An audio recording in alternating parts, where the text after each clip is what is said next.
Pikirannya sedang terganggu. Dia dendam kepada orang yang bernama Sudamani, yang telah membantai 12 orang kawan seperguruannya.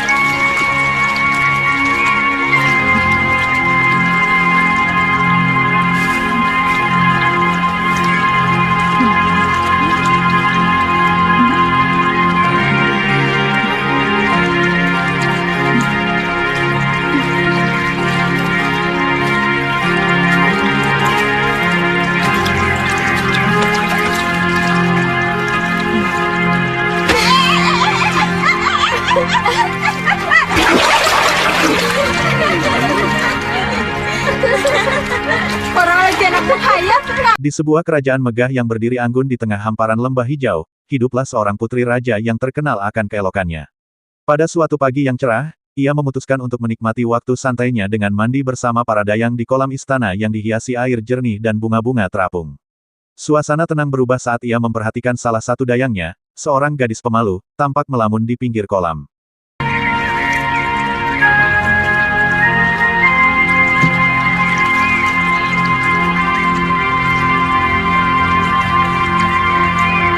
Gusti, dengkulnya mulus banget. Tidak seperti dengkulnya si Sanem. Sudah jelek, banyak belangnya.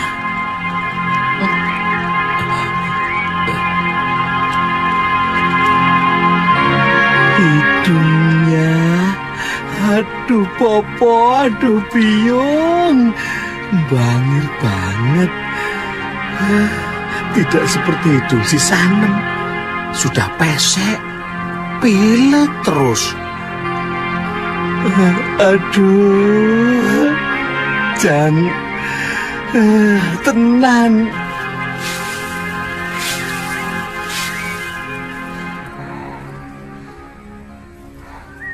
Anak itu di mana lah?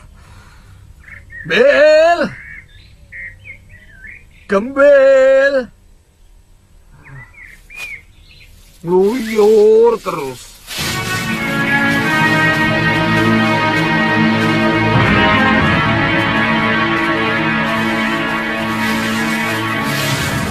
Ki, Gembelnya mana? Oh iya Den ya.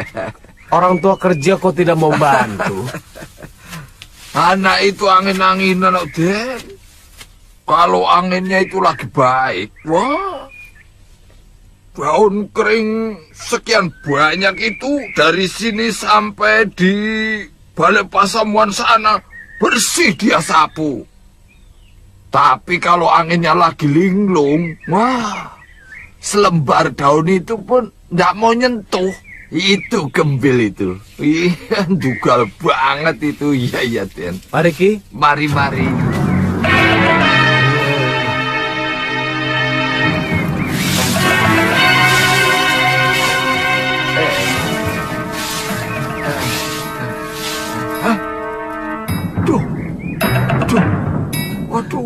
Waduh.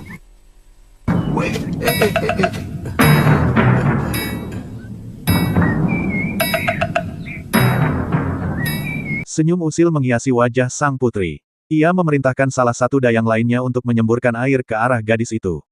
Sang dayang melaksanakan perintah dengan hati-hati, namun karena terlalu keras, gadis malang itu justru tercebur ke kolam. Rasa jengkel menghiasi wajahnya, tetapi ia tidak berani marah karena mengetahui itu adalah keisengan putri raja. Melihat kejadian itu, tawa ceria meledak dari sang putri, dan suasana berubah menjadi penuh canda tawa di antara mereka. Namun, di kejauhan, tanpa mereka sadari, seorang pemuda nakal tengah mengintip dari balik pohon besar, menikmati pemandangan para dayang dan sang putri. Aksinya terhenti ketika seorang kakek tua, abdi dalam kerajaan, datang menghampirinya. Dengan suara berwibawa, sang kakek menyuruh pemuda itu untuk berhenti dari perbuatannya. Ketakutan akan hukuman, pemuda itu melarikan diri, meninggalkan tempat kejadian. Gak ngintip, masih mungkir kamu.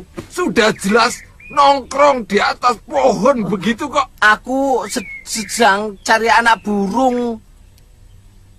Anak burung? Oh. Anak burung yang pakai konde, iya. Pak, ya, Pak. Aduh, ampun, Pak. Pak. Waduh. Pak, ampun. Biar aku.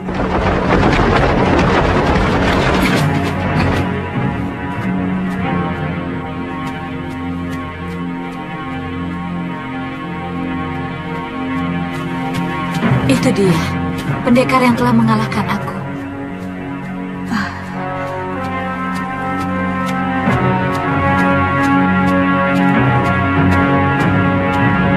Ampun Dewa, tampan sekali dia Yunda Dewi.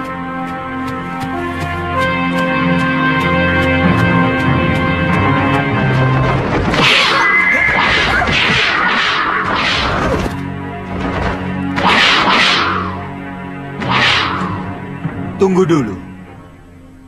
Apa salahku tiba-tiba kalian... Sementara itu, di tempat lain, Prabu Anglingdarma, sang Raja Petualang, tengah melanjutkan perjalanannya yang penuh tantangan.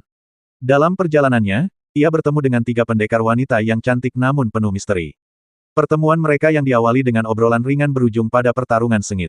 Tak disangka, Prabu Anglingdarma kalah oleh kekuatan gabungan mereka. Tertangkap oleh para pendekar, ia dibawa ke sebuah gua yang menjadi sarang mereka. Aku minta kalian minggirlah. Lancang!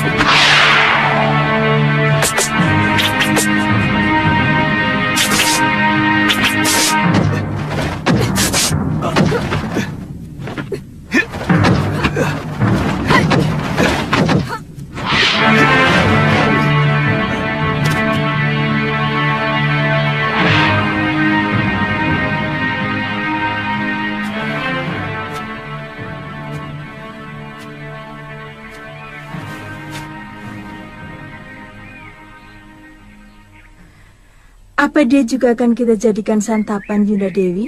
Jangan dulu.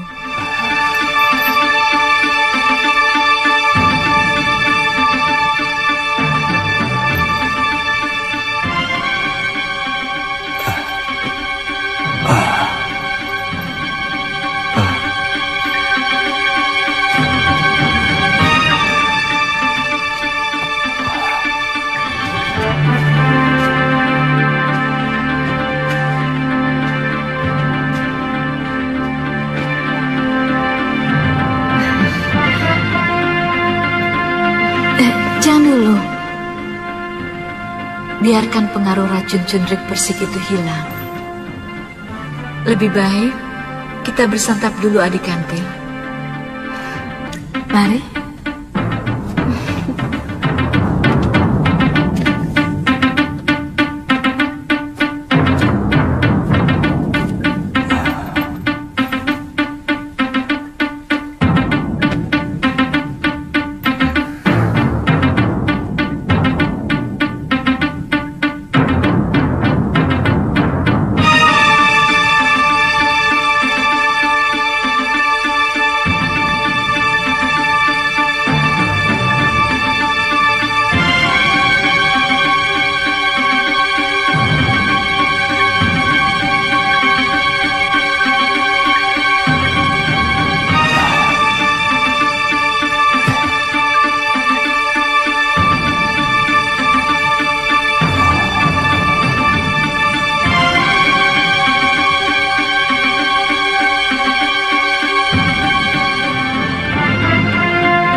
Di dalam gua, ia dirantai dengan rantai baja dan dihadapkan pada ancaman mematikan.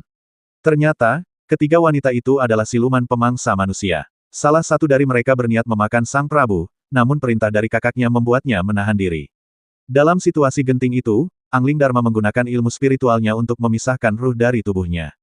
Dengan kemampuan ini, ia memeriksa isi gua dan mengungkap wujud asli ketiga wanita tersebut.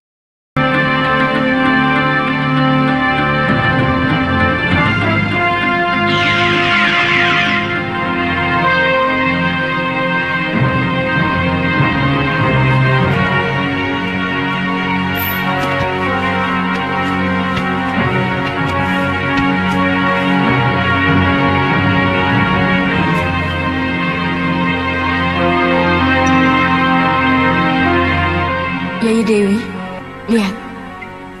Ini potongan hati yang aku berikan pada burung gagak jelek tadi. Kenapa bisa ada di sini? Berarti dia sudah tahu kita.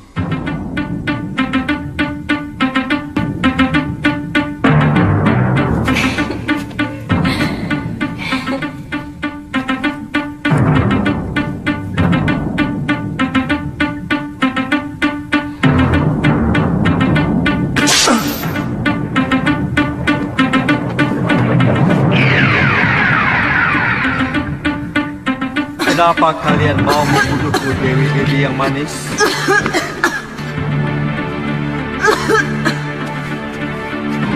Kurang ajar.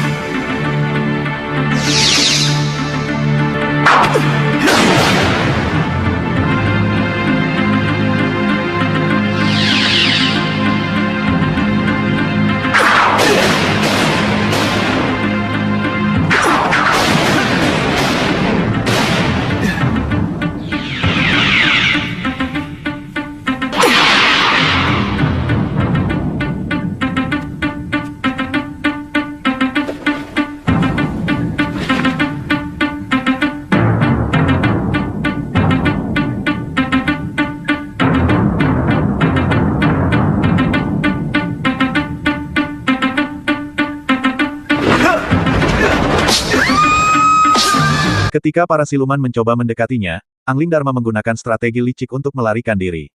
Pertarungan besar pun tak terhindarkan. Dalam pertempuran itu, ia berhasil mencabut tusuk konde salah satu wanita, yang menyebabkan wujud asli mereka sebagai siluman terungkap.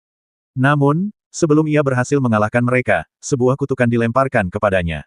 Sang Prabu berubah menjadi seekor burung belibis, terbang tanpa arah dengan sumpah yang hanya bisa dipatahkan oleh seorang putri raja yang mampu melepaskan jambulnya.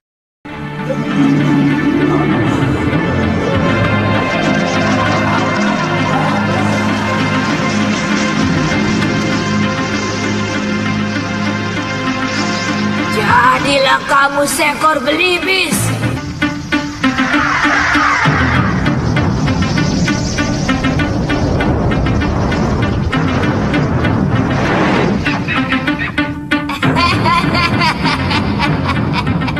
Kamu telah mempermalukan kami. Rasakan kutukanku. Kebingungan. Kamu tidak akan bisa kembali menjadi manusia. Sebelum seorang putri cantik anak seorang raja mencabut jambulmu.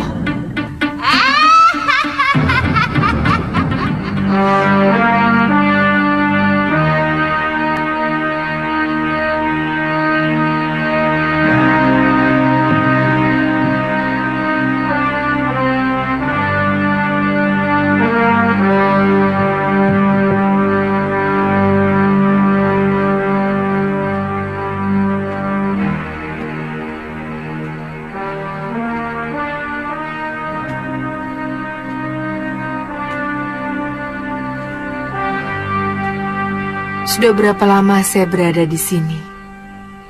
Sudah hampir 1 purnama, Nini. Saya melihat daya ingat Nini sudah semakin membaik. Kapan saya diperbolehkan pergi? Kapan saja. Kalau Nini sudah merasa kuat untuk melakukan pembalasan kepada musuh Nini. Sudah Mani.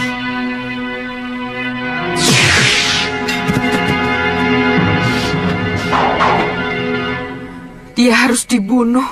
Di tempat lain, di sebuah padepokan bernama Sugaluh, sang guru padepokan tengah berbincang dengan seorang wanita muda bernama Nila Saroya. Percakapan yang awalnya biasa berubah menjadi penuh makna ketika sang guru tak mampu menahan pesona keindahan dan kemolekan Nila Saroya. Hubungan mereka yang awalnya sekadar guru dan murid perlahan berkembang menjadi lebih dalam. Malam itu, di bawah sinar rembulan, mereka saling mengungkapkan perasaan hingga akhirnya terjalin ikatan mesra layaknya suami dan istri. Untuk bisa membalas dendam Nini kepada manusia jahat itu. Dan Prabu Angling Dharma meminta saya untuk mengajarkan sedikit ilmu yang saya miliki. Prabu Angling Dharma? Ya, dia yang menolong dan membawa Nini kemari. Prabu Angling Dharma itu adalah murid pertama dari Padepokan Sugalu. Tapi semua terserah kepada Nini. Kenapa Tuan memandangi saya seperti itu? Boleh kan? Kalau saya bicara sejujurnya kepada Nini.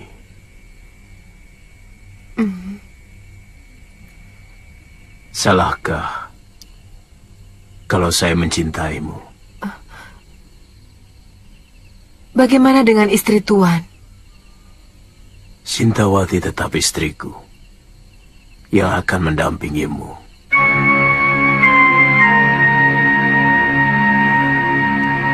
Setiap wanita pasti akan terluka hatinya kalau dimadu. Tidak. Kalau aku mampu membagi cinta itu dengan adil,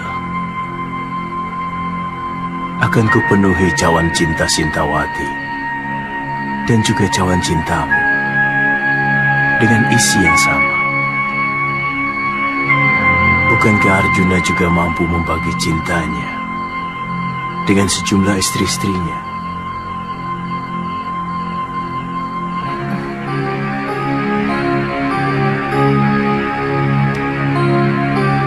Saya akan ajarkan semua ilmu yang saya miliki kepadamu.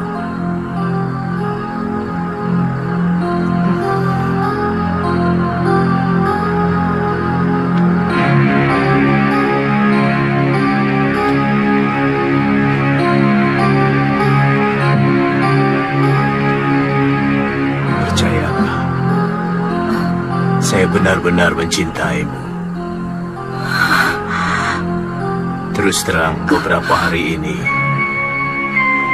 saya merasa diri saya sebagai Kamajaya.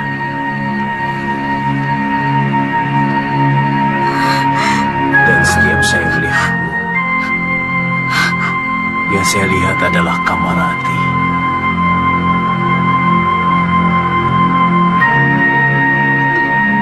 Moga Nini memberi keturunan laki-laki untuk saya. Seorang anak yang saya dambakan, yang akan mewarisi padepokan ini.